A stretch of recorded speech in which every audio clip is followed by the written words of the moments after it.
It's a new year, and new you is the phrase we hear every January. But as you focus on your health in 2020, what are some of the trends that are worth trying, and which ones should you skip? Because they're called a trend for a reason. So which are good, which are bad? Dr. Luiza Petre is the cardiologist and nutrition expert. Did I pronounce that correctly? Luiza. Yes, it is. Did. That was pretty good. Okay, I'll take it. Luiza. So thanks for being here. We really appreciate it. So break it down. What should we be trying in 2020 and before we get to what we should skip? So in 2020, if I look at my crystal ball, what I see a trend toward mindfulness and sustainability. So we'll hear more and more about lifestyle medicine and healthy gut. So what does it mean? We basically acknowledge the power of food to transform our health and affect us in positive ways to prevent a range of diseases from depression, Parkinson's, heart disease. Right. So the powerful trend right now, it's the healthy guts. So how do we achieve that eating? Yeah, I see a whole lot of things here You that say I'm it's not fiber, sure. right, to get a healthy gut? Yeah, it's pro and prebiotic foods. So let me explain you what they are. Prebiotic foods are the ones that feed our healthy bacteria, and they're rich in fibers. They're the kale, the leek, and I love leek. artichokes. Okay.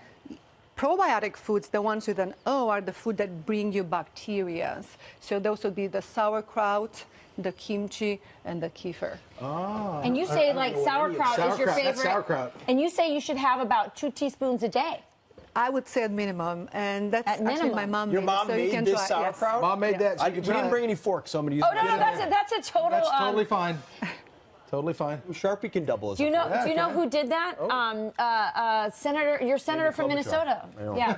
Okay. delicious. Ooh, hello. All right. Hello. Yeah. So one of the things we see a lot of is it's really trendy is all these green juices, and you say that's probably not the best way to eat your vegetables or drink your vegetables. The issue with the green juice, it just concentrates all the carbohydrates called sugar and removes the darling fiber. So what you do, concentrate the pesticides and the sugar. And vitamin C gets destroyed while it's being processed. I see this. I see this all the time Is at it the the airport. kombucha? The kombucha. Yeah. It's- What is the story? I've with that? actually started trying it. I did too. It's like really expensive. It's expensive, and I'm told it's got all the biotic, probiotic, prebiotic, all the stuff. Is that a fermented winner? stuff Worth I the like. money? No, I think it's going to be a downtrend for kombucha. And the reason is that it's just fermented tea with added sugar. So the probiotic value weren't being doesn't healthy raise after to the all. hype. Just have some sauerkraut instead and save coconut those water $5. Coconut water is Same thing. She says it's concentrated Coconut sugars. water, Wow. no nutritional value, no proteins, no fat, just some fructose. And Just drinking sugar So I don't water. have to drink that Minimum kombucha. That makes me electrolytes. happy. You should just have water. Is that right? well, water, it's perfect. Water, and just eat your sauerkraut. fruits and vegetables. We is are the going to best trend return to ever, basics. Water, fruits, vegetables, and sauerkraut. We and are- red meat, right?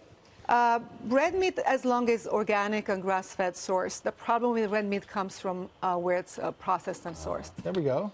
You got your red I meat, like Pete. You're good. beer-fed meat, but corn-fed. But it's okay. Hey, that's natural. Doctor, thank you so much Thank you for very helping. much. My pleasure.